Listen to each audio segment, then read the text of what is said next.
Department of Education with 928.52 billion pesos.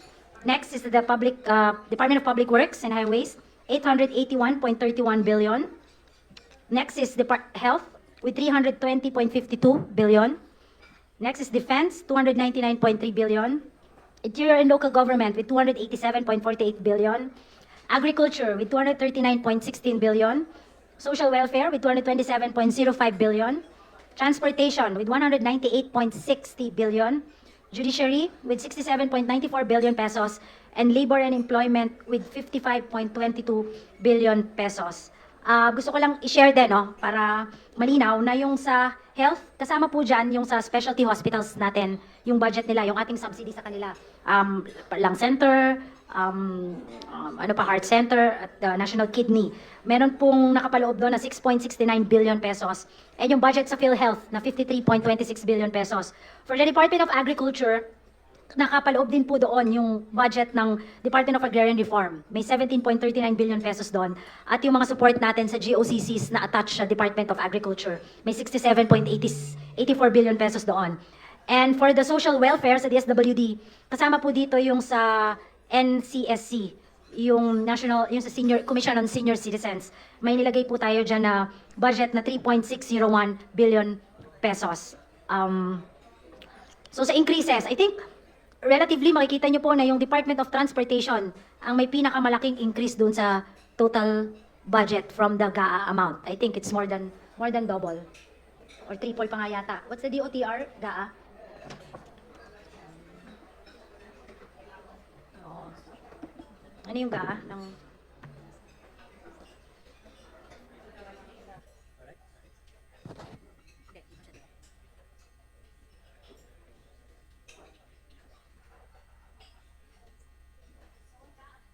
po ng DOTR is only 87 billion pesos this year. And then the NEP is 197.3 billion pesos. Yun yung may mga major increases. Of course, Department of Education, kasi number 1 siya.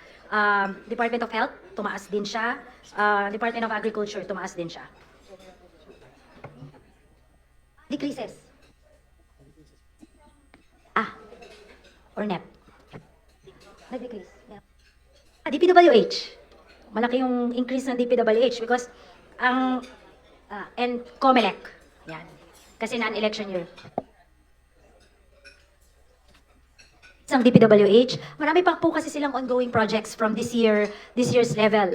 If you will, of course, alam naman po natin yan na nag-increase yung 2025 GAA ng DPWH. So marami pa pong ongoing dyan. So kung you'll peg it at the same level, baka mahirapan. Yung absorptive capacity din po ng agency ang tinitingnan natin.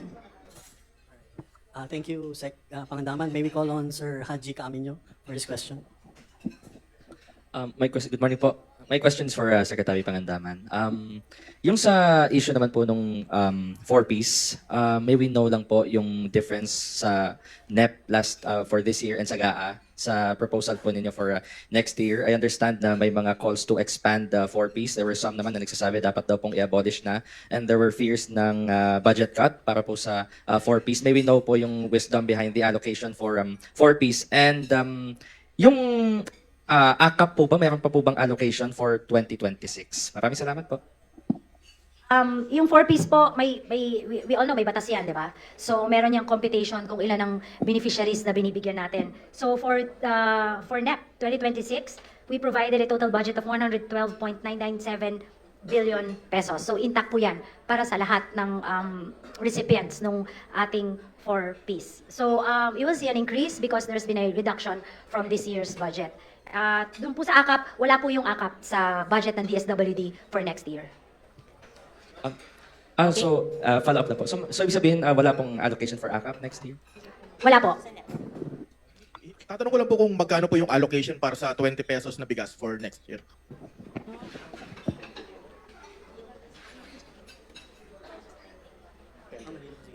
$29.9 billion. National Rice Program. 10 billion po.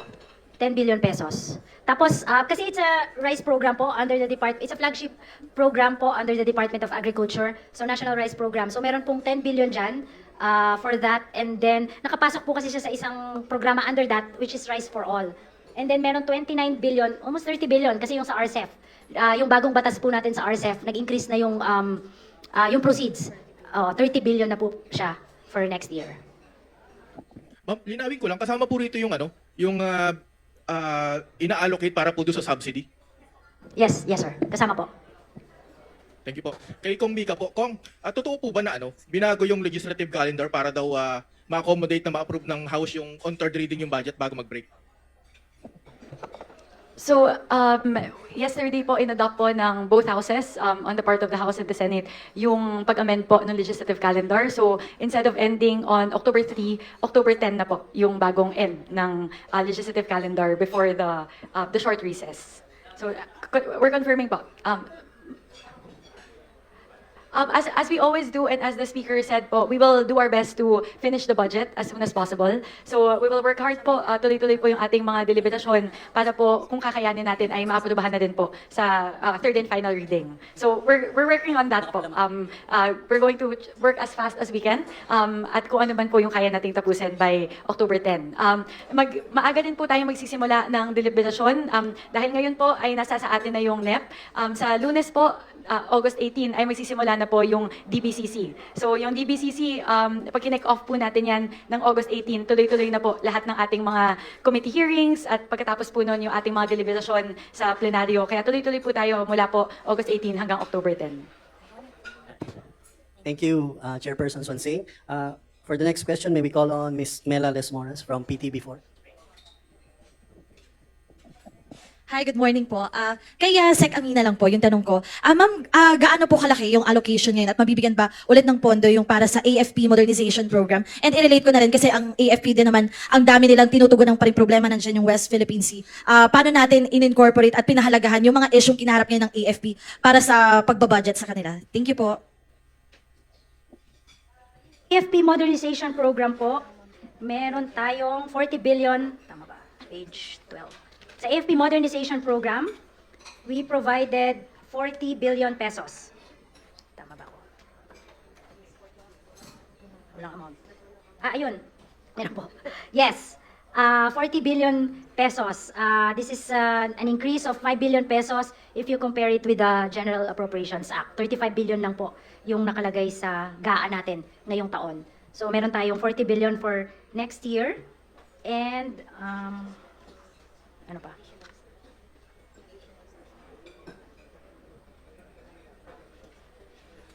Ayan. May dadagdag si Secret. Asek Rhea de la Vega for BPEG. Yes po, magandang hapon po. For the additional sources po ng modernization, in order to address kasi talagang malaki yung pangangailangan, meron po tayong batas, na isa batas, yung pong Self-Reliance Defense Act. Kaya po, pinag-uusapan, pinag-aaralan kung paano po tayo makakapag-access ng other sources, like for example, yung mga loan or grants. But also in addition to the provision natin sa GAA, meron din po tayong nakukuha doon sa special account nila, yung pong nasa SBMA natin na share niya. Thank you, Mela. Thank you, Sec Mina, and thank you, Asek Rhea. Next question is from Chris Paler, Palerista TV, social media influencer. Yes, sir. Hi ma'am, ang tanong ko po ay para kay Ma'am Amena Pangandaman. Ma'am, tanong lang mula sa 2026 national budget, magkano po doon mapupunta sa LGU under NTA at magkano po magiging allocation nila? Salamat. Thank you. Salamat sa iyong tanong. NTA. 23.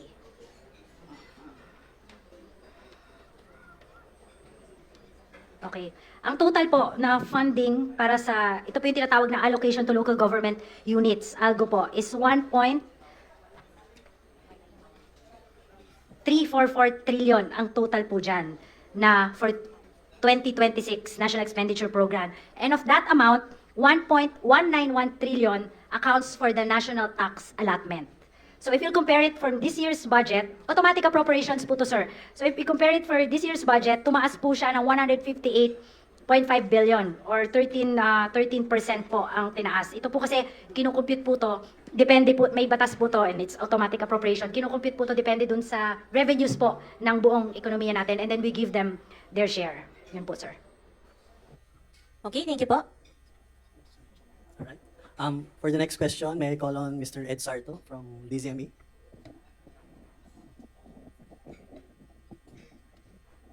Good morning, Secretaries and DBM, and also to Congresswoman Swansea.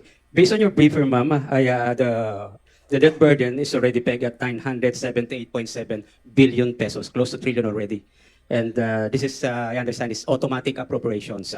For hindi ko pa na-browse yung briefer, may we know how much is the proposed planned borrowings for next years to finance this 6.793 trillion pesos. Thank you po. Okay. I'll ask Asek Romy to reply.